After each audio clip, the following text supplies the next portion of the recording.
మనం ఒక సిద్ధపాటు కలిగి ఉండాలి. ఏంటంటే దేవుని రాకడ సిద్ధపాటు మనం కలిగి ఉండాలి. ఆ భయము, ఆ వణుకు మనలో మనం కలిగి ఉండాలి. త్వరపడాలి, సిద్ధపాటు కలిగి ఉండాలి. ఏ క్షణానైనా ఆయన రాబోతున్నాడు. మనం సంఘం ఎత్తబడబోతుంది. మనము ఆయనతో పాటు ఆ నిత్యరాజ్యంలో మనం ఉండేటువంటి ఆ గొప్ప కృప ధన్యత మనం పొందుకొనగలుగుతాం. కనుక ప్రియులారా, యేసుక్రీస్తు ఆ రోజుల్లో సిలువ అంటే అది శాపానికి గుర్తుగా ఉన్నది.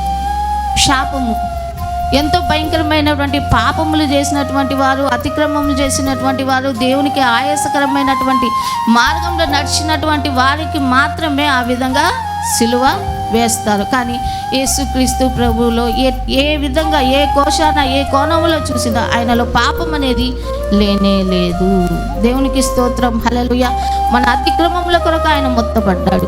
మన పాపముల కొరకు ఆయన కొరడా దెబ్బలతో ఆయన 1 - 39 దెబ్బలు ఆయన తిన్నాడు. దేవునికి స్తోత్రం, హల్లెలూయా.